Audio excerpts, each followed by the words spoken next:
music that broadened our horizons. World Music Season starts Friday the 23rd of August on BBC4.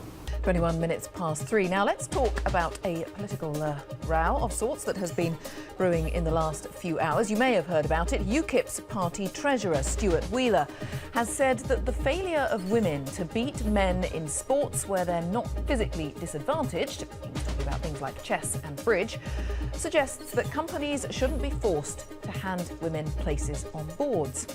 His comments were made while discussing whether quotas should be introduced to achieve more balanced boards within business. The party, though, today has denied that his comments were sexist, saying that they're tongue-in-cheek.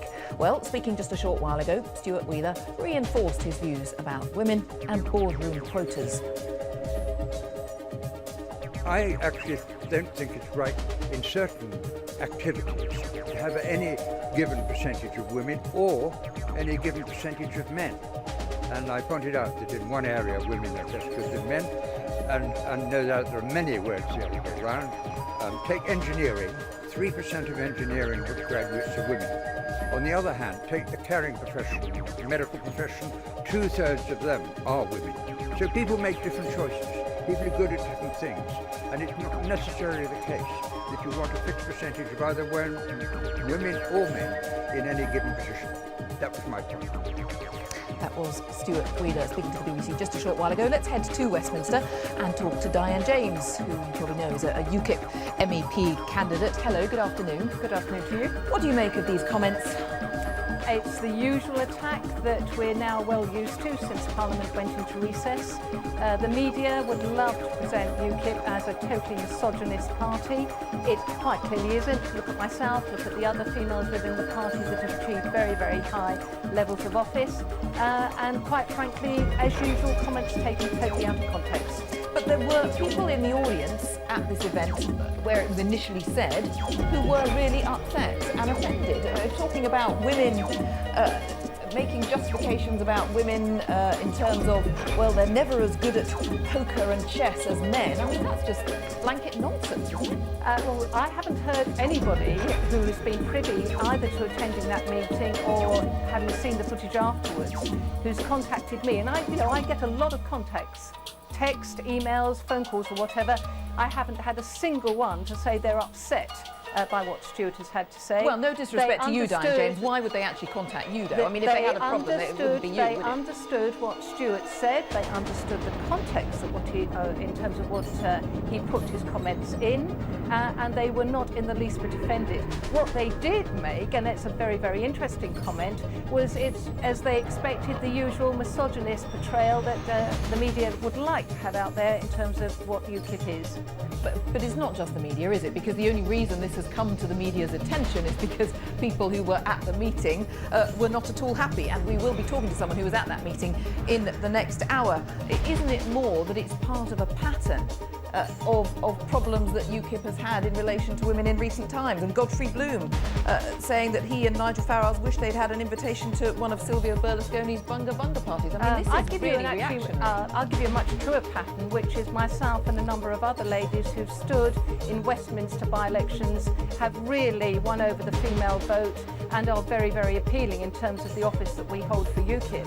I'd be more worried if I was David Cameron and his patronising in Parliament, in the House of Commons, keep calm, and literally patting the likes of Nadine Dorries down.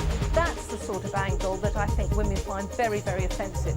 And may I just add, I've been on boards, and in terms of what I expect in terms of my board colleagues, is because we're all there based on our experience, our expertise, and that our representation on those boards is based on merit. We don't need quotas by any means.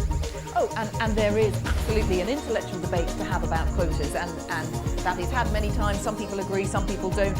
It's an interesting continuing topic, but the two things are different. I mean, there is one thing, the debate about whether quotas work. That is one intellectual argument. But there is just the tone, the language, the comments that keep coming out from people who are really quite senior within UKIP. And the point is, isn't it, what does that say about the party's approach to women, attitude to women? Does it not want women to vote for them? No, first of all, let me just make the point. I think UKIP is just being picked upon. We've already had the Conservative Party, the leak from their organisation to say that they were going to launch a concerted attack on UKIP over the summer. I see this as just another example of precisely that. And most people see through that for what it is. And most people understand and respect the fact that UKIP is very representative of women, far more, I believe, representative than most of the other parties. We don't parachute women into particular seats. We are there based on our merit and what we've achieved and the convictions that we have. Diane James, thanks very much for joining us. Thank you. UKIP, Thank you. MEP. Surely some things so precious are worth saving. Throughout Britain there are enchanting places. I'm always crying, just surrounded by dolphins. Somewhere to go to escape the worries of everyday life. And to reconnect with the natural world. This is a magical experience. Britain's big wildlife revival starts Sunday at 5:35 on BBC One. You see how cute the animals are in Scotland and Britain? And you know, the presenters, pretty nice, isn't it? What's this? Oh my god. Hello, good afternoon. You are watching BBC News with Ian Powell and Jane Hill. The headlines are just gone 2:30. Egyptians start burying their dead with reports that many bodies remain unclaimed by families. That's because there's no families in Egypt. They all came from fucking Iran and the surrounding countries. They're all insurgents and there's no direct claim their body. Disagrees, saying more than 2,000 people were killed. Yeah. Adding that they'll be back on the streets.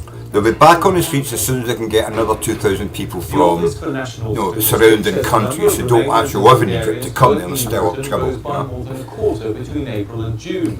Some critics fear there'll be an even bigger increase when temporary job restrictions expire next year. Well, British people would shag a bit more, have their kids. We wouldn't need to import people from overseas to do their shitty jobs. Second consecutive year. Look how cute the British people are, no, the young British people. I don't see any obese people there at all. There'll be more That's weird, delays isn't at it? the border between Spain and Gibraltar. Spain insists the vehicle checks are needed to stop smuggling. But the UK says the action is politically motivated. It's possible. They want Gibraltar back. And they can't be bothered to fucking build an army to fight Britain, so, you know, that's how they stop cars at the border. Just getting some news in on the Egypt story. International reaction has been flowing thick and fast. We're now hearing that President Obama will make a statement. We're expecting that in under an hour, possibly around 3:15 local time. And of course, if we can, we will bring it to you. The number of organ transplants carried out in the UK has reached a record high. There were just over 4,200 operations last year, which is 6% more than the previous 12 months. Our health correspondent Dominic Hughes is in Liverpool. Hi, Dominic. Yeah, good afternoon and welcome to the Royal Liverpool University Hospital's transplant unit, where here they specialise in kidney transplants, and last year they performed over nearly 100 operations in this unit alone, and they've seen over recent years more and more operations being carried out. So to find out what lies behind that increase, I'm delighted to say I'm joined by Jean Shallcross, who is a nurse clinician here in the transplant unit. Jean, thanks for joining us. What is it that you think lies behind that increase in transplants and also organ donations, which we know have also gone? It's the result of the specialist nurses in organ donation, their post. They approach and support relatives at a very difficult time, helping them make the right decision for their loved ones. There's also an increase in the number of people registering on the organ donor register, and the public are more aware now of the need for transplants to help people's health. Also, through the generosity of our living donors, this has now contributed to a quarter of all transplants in the UK. Now, you work with those living donors, don't you? And the vast majority of them donate kidneys. When you talk to a living donor, it must be a very different conversation to the conversation you might have with a bereaved family. It is, obviously, because bereaved families are through a trauma, and obviously it's a shock. Living donors, some of them get excited because they know that through their help and their donation, they're helping people they know, and sometimes it's strangers, relieve the pressure of dialysis and renal failure, and to lead them to a well and healthy life. But those specialist nurses who talk to the bereaved families, who you say you think have made quite a difference, that must be a very difficult conversation, a very difficult time for many families. It is, it's very difficult, but the nurses are there and they are trained and empathetic and supportive, can look at all issues with those relatives and help them make the right decision, and they're under no pressure at all. It's interesting that that short change, small change, seems to have made such a big difference to the number of people willing to become donors. Yes, it has, and I think a lot of it's due to media and people's awareness. And until somebody's in the position where they know somebody who's got renal failure, they don't realise that transplants are there, and that's why it's important that we raise the profile of transplantation in the UK. Thank you very much for joining us. You mentioned needing to raise the profile. Well, the NHS say there are still more than 7,000 people waiting for a transplant. More than 400 people died last year while waiting for one of those transplants. So they say even though this is a very good news story for the NHS, still a lot more work needs to be done. Back to you.